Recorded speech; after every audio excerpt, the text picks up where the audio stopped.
तो अब हम पहुँचे हैं सेंट ज़ेवियर स्कूल सुल्तानपुर और हम जा रहे हैं मिलने यहाँ के डायरेक्टर ओनर संदीप जायसवाल जी से। और चलिए आपकी मुलाकात करवाते हैं उनसे और कंटिन्यू करते हैं इस ब्लॉग को। ये काफ़ी बड़ा प्रेमाइसिस है, काफ़ी बड़ा एरिया है, ये आपको दिख रहा होगा। पूरा स्कूल का प्रेमाइसिस बड़ा ज़बरदस्त है। लाइन से बसें लगी हुई हैं, सब खड़ी हैं आराम से। तो बस हम अंदर आ गए हैं, दिखाते हैं आपको क्या बातचीत हुई भैया से हमारी। और पसंद आएगा आपको ये तो please like share and subscribe. चलिए चलते हैं हम अंदर। ये गाड़ी हमारे स्कूल के कैंपस में खड़ी हुई आराम से, अनुपम और हम वेट कर रहे हैं उनका आने का। बस अब जा रहे हैं उनके पास उनसे मिलने के लिए। Good evening everyone. तो जैसा हम रास्ते में आपको बता रहे थे कि हम जा रहे हैं संदीप जी से मिलने के लिए, तो अभी हम हैं संदीप भैया के साथ में। इनको हम भैया बोलते हैं। नॉर्मली ये सबके लिए सर हैं, ठीक है, लेकिन चूंकि इतने समय से भैया से मुलाकात है तो हम इनको संदीप भैया ही बोलते हैं। संदीप भैया बहुत लंबे समय से एजुकेशन फील्ड से जुड़े हुए हैं और आज हम आए हैं इनके पास इनसे जानने के लिए कि जो सिचुएशन अभी चल रही है, कैसे इस चीज़ों को मैनेज कर रहे हैं, कैसे ये जर्नी की शुरुआत कैसे हुई और आगे इनके फ्यूचर प्लान क्या है। तो संदीप भैया बहुत बहुत बधाई आपको इतनी चीज़ों को मैनेज करने के लिए, यहाँ तक इन सारी चीज़ों को लेकर के आने के लिए।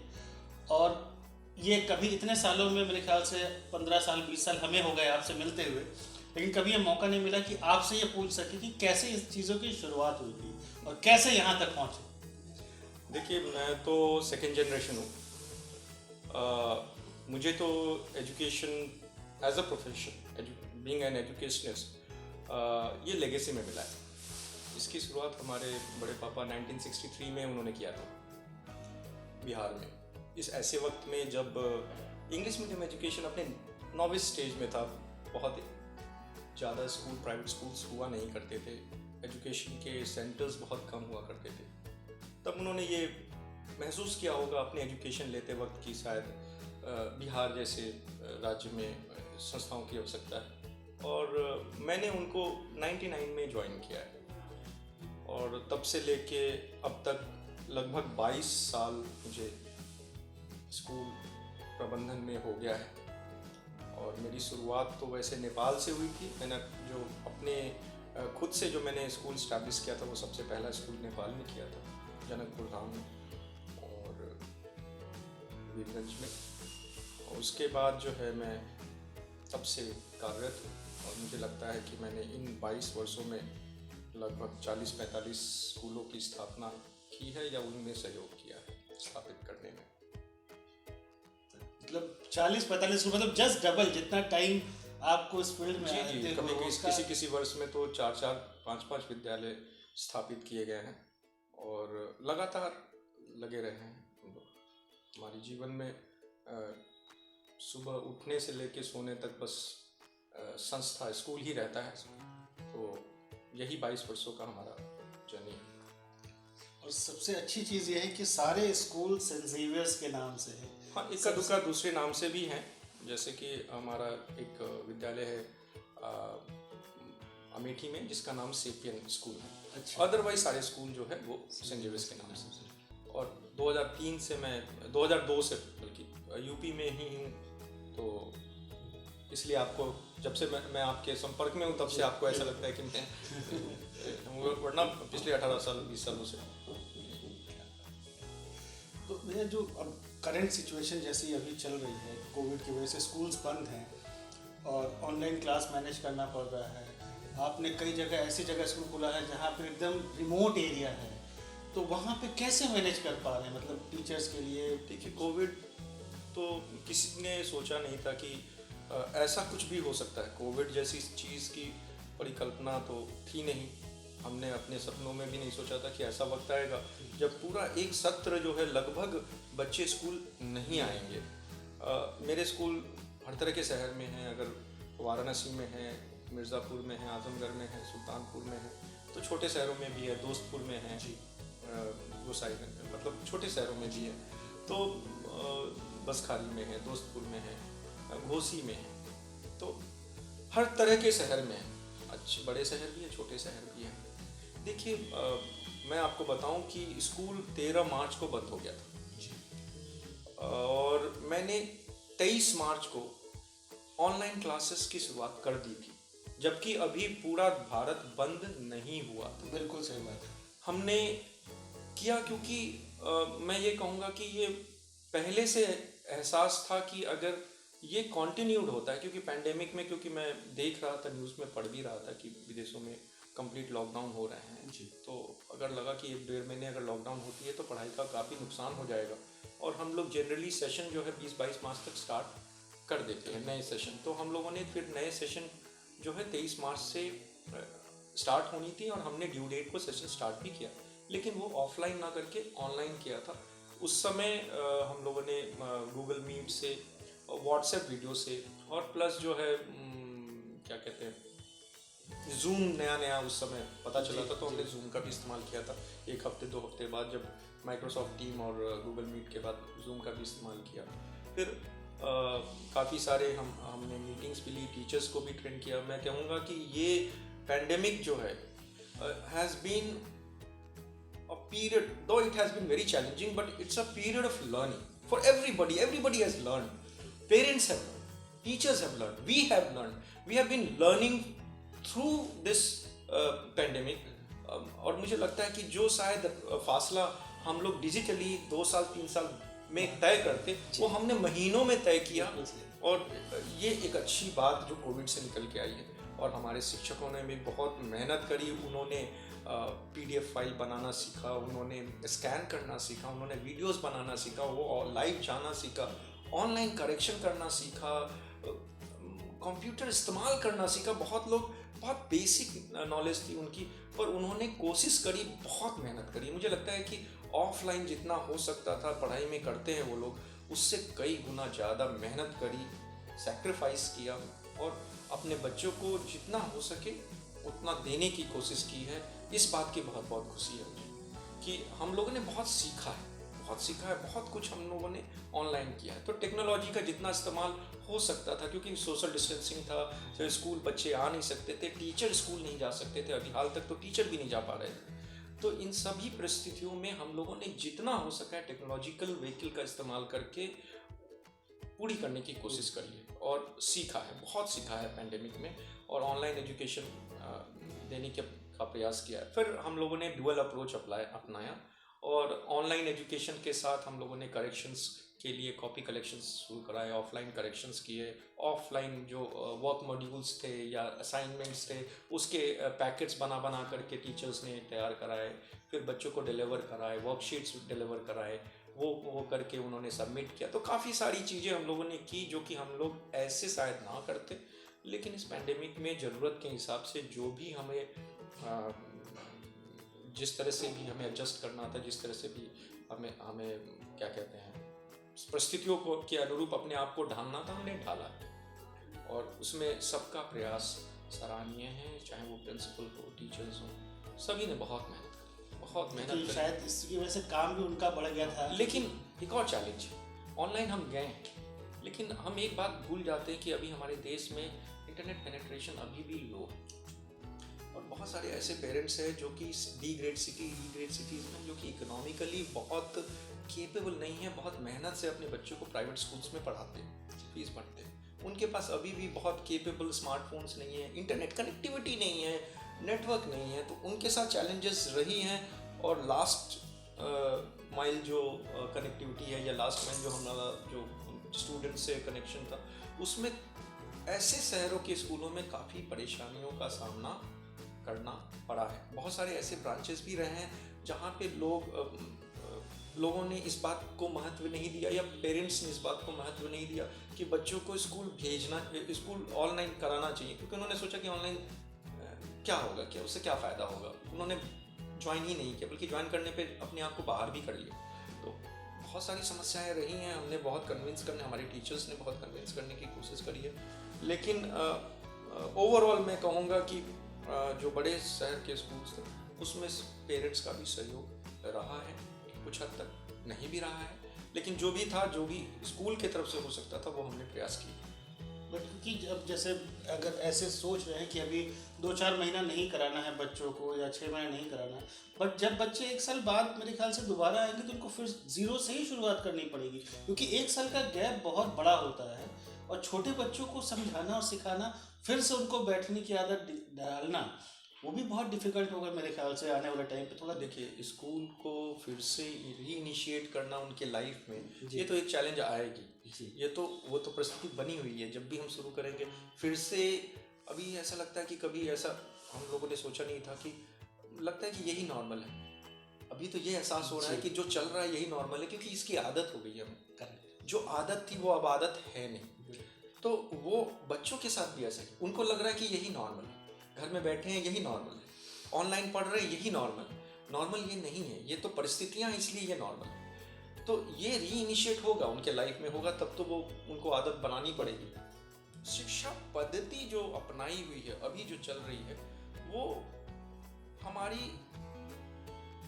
Capacity to innovate, to think, to create, उसको मेजर नहीं करता या उसको बिल्ड नहीं करता, वो हमारी मेमोरी को मेजर करता है।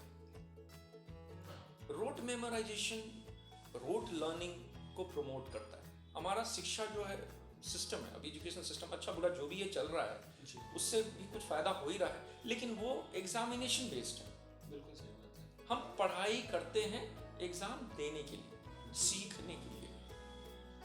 मतलब नॉर्मली पेरेंट्स भी मैंने देखा है कई बार कि पेरेंट्स भी बोलता तुम्हारे एग्जाम आने वाले हैं, अब पढ़ने बैठ जाओ, तो वो टेम्परामेंट वैसा था। हम सोचते हैं, हमने भी ऐसा ही किया, हमने भी वैसे पढ़ा, हम भी ऐसे पढ़े हैं कि एग्जामिनेशन देना है इसलिए ये आना चाहिए, ये क्वेश्चन पढ़ लेता हूँ, ये गाइड पढ़ लेता हूँ, ये तो पढ़ लिया, दे दिया, एग्जामिनेशन दे दिया। तो हमारी जो सोचने की शक्ति है, हमारी जो क्रिएट करने की शक्ति है, इनोवेट करने की शक्ति है, वो बहुत कॉम्प्रोमाइज्ड हुई है, और हमने कभी उस पर ध्यान भी नहीं दिया कि ऐसा भी करना ज़रूरी है।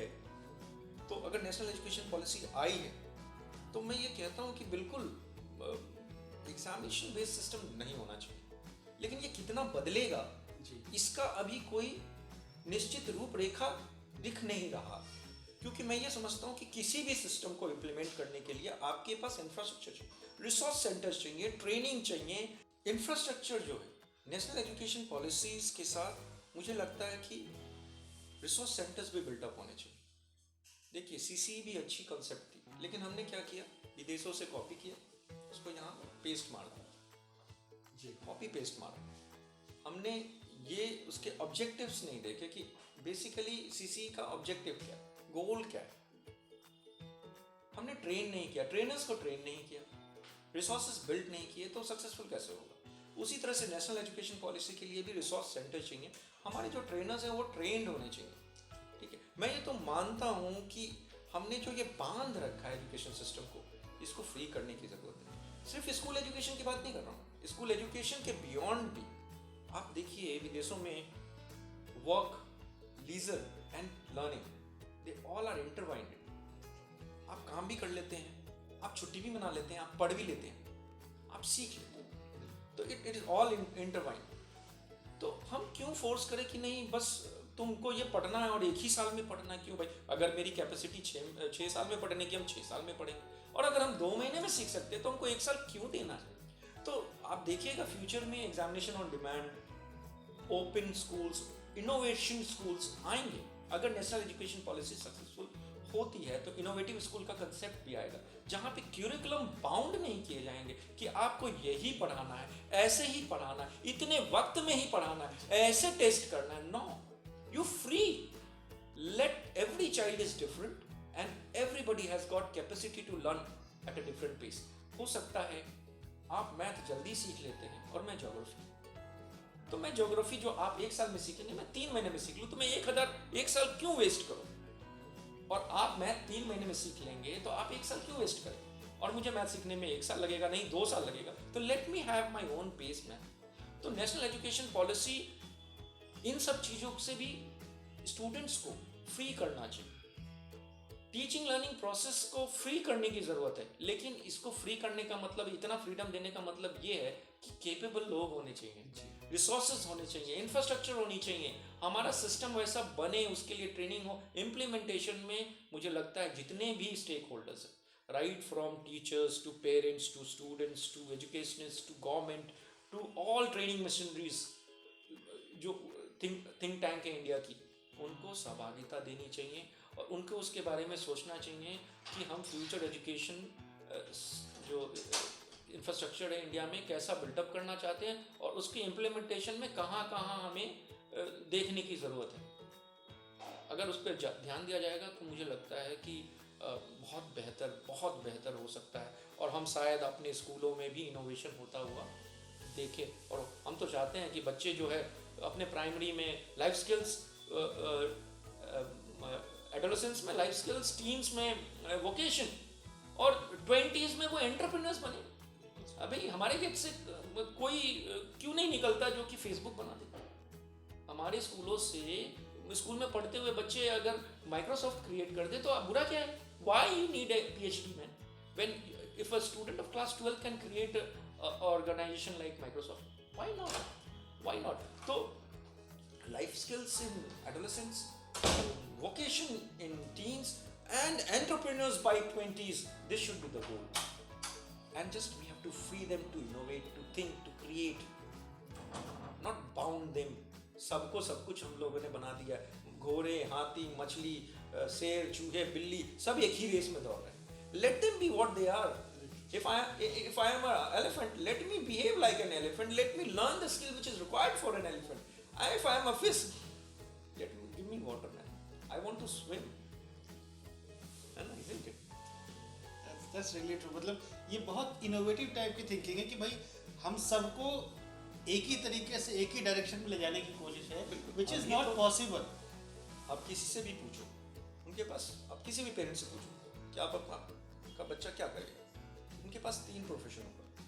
वो कहेंगे नहीं मेरा बच्चा इंजीनियर बनेगा या डॉक्टर बनेगा या कलेक्टर बनेगा, डीएम बनेगा। तो हमने इतना लिमिट कर रखा है प्रोफेशंस को आज के ज़माने में जब कोई कुछ भी कर सकता है। हमने बांध दिया है कि बस यही एक्सपेक्टेशंस, इससे बांध दिया, इसीलिए हमारा पूरा एजुकेशन सिस्टम ही उसी तरफ चला गया। वह एक सबसे इम्पॉर्टेंट चीज़ जो सुनने में आती है लोगों से, या कई लोग बोलते हैं, कुछ पेरेंट्स से भी सुना, कुछ बाकी लोगों से भी सुना कि प्राइवेट स्कूल ने ये कर दिया या प्राइवेट स्कूल ने ये कर दिया। तो प्राइवेट स्कूल जब इतना कुछ अच्छा कर रहे हैं और हम अपनी चॉइस से अपने बच्चों को प्राइवेट स्कूल में भेज रहे हैं, तो ऐसा क्यों होता है कि हमेशा हर प्राइवेट स्कूल को एक अलग तरीके से देखा जाता है कि प्राइवेट स्कूल में कुछ नहीं हो रहा है, प्राइवेट स्कूल पैसे ले रहे हैं, या इस तरीके की चीज़ें हो रही हैं, या गलत तरीके से, या नज़रिया इतना गलत कैसे हो गया सडनली, जबकि ये शुरू हुआ था सपोर्ट करने के लिए? जी, आप बिल्कुल सही कह रहे हैं कि ये एक रीसेंट फेनोमेनन है कि जिसमें कि पेरेंट्स जो है प्राइवेट स्कूलों को बहुत पॉजिटिवली, या एजुकेशनिस्ट हो या इंस्टीट्यूशंस को बहुत पॉजिटिवली नहीं देखते, इवन टीचर्स को भी बहुत पॉजिटिवली नहीं देखते जो प्राइवेट स्कूल्स के टीचर्स। जबकि मेरा मानना ये है कि प्राइवेट स्कूल्स ने बहुत बड़ा जिम्मेदारी जो सरकार की थी, एजुकेशन की जिम्मेदारी, उसको बहुत अच्छे से हैंडल किया है। मैं आपको बताऊं, अगर अपने प्रदेश की बात की जाए, उत्तर प्रदेश की बात की जाए, तो प्रति बच्चा प्रति माह जो प्राथमिक विद्यालयों का खर्चा है वो 3600 रुपया महीना। और मैं दावे के साथ कह सकता हूं कि उत्तर प्रदेश के 99% प्राइवेट स्कूल इससे कम फीस लेते हैं, और बहुत कम लेते हैं। कुछ विद्यालय तो ऐसे हैं जो कि शायद 500-600 रुपये महीने में भी शिक्षा दे रहे हैं, और बेहतर शिक्षा, बेहतर इंफ्रास्ट्रक्चर दे रहे हैं। अब आप प्राइवेट स्कूलों के मैनेजमेंट को एफिशिएंट होने के लिए गाली तो नहीं दे सकते। वो एफिशिएंट है, वो प्रोडक्टिव है, वो मेहनत करते हैं, और मेहनत करके अच्छी शिक्षा, जो एजुकेशनल इंफ्रास्ट्रक्चर है, वो बिल्डअप कर रहे हैं। मुझे लगता है कि ये दुष्प्रचार हुआ है, लोगों ने पिछले 40-50 सालों में जो प्राइवेट स्कूल ने जो इंफ्रास्ट्रक्चर बिल्टअप किया है उसको देखा है, बढ़ते हुए देखा है, तो शायद ये इस बात का एहसास हो कि इतना कैसे बढ़ गया, या कहीं ऐसा तो नहीं ये बहुत कमा रहे हैं, बहुत पैसे बना रहे हैं। तो अगर इंफ्रास्ट्रक्चर बिल्ड कर रहे हैं और सरकारी स्कूलों में इंफ्रास्ट्रक्चर नहीं बिल्ड हो रहा, तो ये सरकारी स्कूलों की कमी है, प्राइवेट स्कूलों की नहीं है। दुनिया में सबसे सस्ती प्राइवेट स्कूल्स भारत में। मैं मानता हूं कि एजुकेशन राइट होना चाहिए, हर किसी का राइट होना चाहिए एजुकेशन, बट ये गवर्नमेंट की रिस्पॉन्सिबिलिटी है। गवर्नमेंट अपने रिस्पॉन्सिबिलिटी से अगर कमी पा रही है तभी बच्चे प्राइवेट स्कूलों में जा रहे हैं और स्वेच्छा से जा रहे हैं। हर देश में जो संपन्न देश है वहां भी प्राइवेट स्कूल्स बहुत महंगे, गवर्नमेंट स्कूल्स हैं प्राइवेट स्कूल्स में, लेकिन प्राइवेट स्कूल्स बहुत ही महंगे हैं। भारत में ऐसा नहीं है। भारत में प्राइवेट स्कूल गवर्नमेंट में जो हो रहे खर्चे उससे भी कम में पड़ा। तो ये दुष्प्रचार है, उसमें कुछ जो दोष है वो सरकारों का भी है, क्योंकि उनके अप्रोच के कारण कभी कभी भ्रांतियां फैलती हैं। मेरा ये मानना है कि पेरेंट्स को ये समझना चाहिए कि जो वो फीस बच्चों को देते हैं, प्राइवेट स्कूल जो सेल्फ फिनांस इंस्टीट्यूशंस हैं वो उनके ही दिए हुए फीस से स्कूल चलाते हैं। तो हर कुछ जो हो रहा है वो उन्हीं के दिए हुए फीस से हो रहा है और इसमें कोई बुराई भी नहीं। आप अपनी स्वेच्छा से ऐसे संस्था में जाते हैं, आपको पहले से पता होता है कि उस स्कूल का फीस क्या है। अब प्राइवेट स्कूल की रेंज भी देखिए ना, 500 भी है और 5 लाख रुपए भी है। तो आपकी चॉइस है आप कहाँ जाते हैं, इसमें किसी को रोक नहीं है। लेकिन कोई भी फीस ले रहा है तो उस तरह का फैसिलिटीज देता है, इंफ्रास्ट्रक्चर देता है। ये तो देश शिष्य गुरु परंपरा का भागीदार रहा है हमेशा से हमारे देश में। गुरुओं की अभी भी हम लोग हर बृहस्पतिवार गुरुवार मनाते हैं या गुरु की पूजा करते हैं। ऐसे देश में गुरुओं का अगर तिरस्कार हो, ये कैसे संभव है? प्राइवेट स्कूल में हम अपनी मर्जी से अपने बच्चों को भेज रहे हैं, और दूसरी चीज़ ये है हम वहाँ पे सबसे पहले फैसिलिटी चेक करते हैं कि स्कूल में क्या क्या फैसिलिटी है। Everything comes for a price. Yes, that is Everything important. comes for a price. I'll tell you. अब मैं हॉर्स राइडिंग रखूंगा और 10 लाख के घोड़े खरीदूंगा और जॉकी लाऊंगा, उनको अपॉइंट करूंगा, तो एक हॉर्स राइडिंग में फिर पैसे लूंगा ना आपसे। जी बिल्कुल। अगर मैं स्विमिंग पूल बनाऊंगा, इतने मेंटेनेंस स्टाफ रखूंगा, तो फिर पैसे लूंगा ना आपसे। मैं ऑडिटोरियम बनाऊंगा, मैं art and culture centres create करूंगा, मैं डिजिटल डिजाइन लैब बनाऊंगा, मैं सब बेहतरीन इंफ्रास्ट्रक्चर देंगे, तो हर चीज की कीमत होती है, वो कीमत आपको देनी पड़ेगी। चाहे तो 5 रुपए की भी मिलती है बॉस, 500 की भी मिलती है, चॉइस आपकी है। किसी ने नहीं रोका आपको, आप 5 रुपए की चाय पीजिए, 50 रुपए। मैं नहीं कहता 5 रुपए की चाय खराब है, बिल्कुल नहीं कहता, लेकिन जिनकी इच्छा होती है वो 500 रुपए की चाय ताज में बैठ के पीते हैं। मेरी इच्छा होती है मैं बगल वाली चाय की दुकान पे जो है राजू की चाय की स्टॉल पे 5 रुपए की चाय पी के भी आता हूँ। तो ये तो मेरी इच्छा है, लेकिन अब मैं ये नहीं कह सकता कि जब 5 की चाय मिल रही है तुम 500 की क्यों बेच रहे हो। बिल्कुल सर। अब ये तो सिर्फ वो जाने, मैनेजमेंट जाने कि 500 की चाय क्यों बेचारे को बेचनी पड़ रही है। मैं किसी चीज़ की बुराई नहीं कर रहा, मैं ये नहीं कह रहा कि जो सस्ती मिलती है वो खराब है, पर महंगी मिलती है इसका कारण है। बिल्कुल सर। तो आपके थॉट्स इतने क्लियर हैं, इतने अच्छे तरीके से चीज़ों को आप बता रहे हैं। अब एक सबसे आपसे जानना चाहेंगे मैं कि what is your message to the parents और टू द टीचर्स और टू स्टूडेंट्स जो इस वीडियो को देखेंगे सुनेंगे, तो आप क्या मैसेज देना चाहेंगे? सबसे पहला स्टेक होल्डर्स तो गवर्नमेंट है, क्योंकि गवर्नमेंट की रिस्पॉन्सिबिलिटी है कि देश में शिक्षा का वातावरण ऐसा हो कि ताकि वो इनोवेशन क्रिएटिवनेस को प्रमोट करे। हमारे देश में बच्चों की कैपेसिटी बिल्डिंग, तो उनका अप्रोच उस दिशा में होना चाहिए। शायद आपको ये एहसास हो, या हमें भी एहसास है, कि 10 साल बाद 90% of the profession which exist today will not be there. जो स्किल्स हमारे आज हैं वो 10 साल के बाद रिडंडेंट हो जाएंगे। तो शिक्षा हमारी कैसे रुकी रह सकती है? It has to be dynamic. हमें फ्यूचर की सोचनी पड़ेगी और उस दिशा में कार्य करना पड़ेगा, और ये जिम्मेदारी ऊपर से आएगी, not down. It has to filter down from top to bottom. तो पहली बात तो ये है कि हमें इस बात के लिए अवेयर होना चाहिए कि हम जो कर रहे हैं या हम जो अपने स्कूलों में शिक्षा दे रहे हैं या जो भी पद्धति ले रहे हैं वो ऐसी हो या जो कि फ्यूचर की कैपेसिटी बिल्डअप कर सके। ये कॉन्टिन्यूस प्रोसेस है, तो सीखते रहना पड़ेगा, और सीखना वो पड़ेगा जो कि जरूरत है। Do not what you like, do what is necessary. This should be the message for everyone, कि आपको जो पसंद है आप वो करें या ना करें, पर जो जरूरी है वो जरूर करें। तो this is what my message is for teachers, for us also, everybody, कि जो हम फ्यूचरिस्टिक सोच को अपनाएं और अपनी कैपेसिटी बिल्डअप, रोज एक बेहतर व्यक्ति के रूप में उभरे, रोज सीखें, रोज बेहतर। तो ये करने की आवश्यकता है। स्टूडेंट्स के लिए मैं कहूँगा कि स्टूडेंट्स को जो ये मार्क्स की भूख है, ये जो 100% वाला जो सिस्टम बन गया है हमारा, तो हमारे ज़माने में तो अगर मैं मेरे 10th में 70% थे, 12th में 60 समथिंग थे, तो अगर मैं अपने रिजल्ट को देखूं और आज के बच्चों के रिजल्ट को देखूं तो मुझे लगेगा कि मैं तो यार बड़ा बेकार सा प्रदर्शन था हमारा। तो मैं ये मानता हूँ कि एवरेज होना कोई बुरी बात नहीं, हीन भावना रखना बुरी बात नहीं। आपने प्रयास किया, आपने एफर्ट डाले, ये ज़रूरी है। और ये ज़रूरी है कि हमें ये पता हो कि हमारे स्किल्स कैसे बनते हैं। और पेरेंट्स के लिए मैं ये कहूँगा कि उनको अपनी सोच को खोलना चाहिए, उनको अपनी एक्सपेक्टेशंस को बच्चों पे नहीं लादना चाहिए। और ये बहुत ज़रूरी है कि हम समझते हैं कि ज़्यादातर पेरेंट्स ये सोचते हैं कि सारी जिम्मेदारी स्कूल की होती है। नहीं, उनको भी ये सोचना है कि चाहे अनुशासन है, चाहे कल्चर है, चाहे मैनरिज्म है, एटिकेट्स है, ये पहली शिक्षा तो घर में शुरू होती है। तो पहला स्कूल उनका वही होता है। तो हमें सबको अवेयर होना चाहिए कि हम अपने बच्चों को देना क्या चाह रहे हैं। तो ऐसे वातावरण क्रिएट करें जिनसे उनके लिए बेहतर, उनकी बेहतरी में मददगार। तो उनको अपने घर में भी इसका प्रयास करना चाहिए और अपनी एक्सपेक्टेशंस को बच्चों पे निकालना चाहिए। क्या बात, मतलब इतना डिटेल में एक एक चीज़, एक एक पॉइंट को भैया ने बताया। तो भैया थैंक यू सो मच आपके प्रेशियस टाइम के लिए कि आपने टाइम दिया और इतने शॉर्ट नोटिस पे दिया। सबसे अच्छी बात यह है कि इतने शॉर्ट नोटिस पे दिया। तो हम अपने व्यूअर को सिर्फ एक ही चीज़ कहना चाहेंगे कि वीडियो थोड़ी लंबी ज़रूर हो सकती है, बट आप इसको लास्ट तक देखिए और डिटेल को समझिए कि एक्चुअल जो चीज़ हम बताना चाह रहे हैं या शेयर करना चाह रहे हैं आप लोगों के साथ, उसका जो मेन एजेंडा है वो क्या है। तो thank you so much everyone for watching this. Thank you.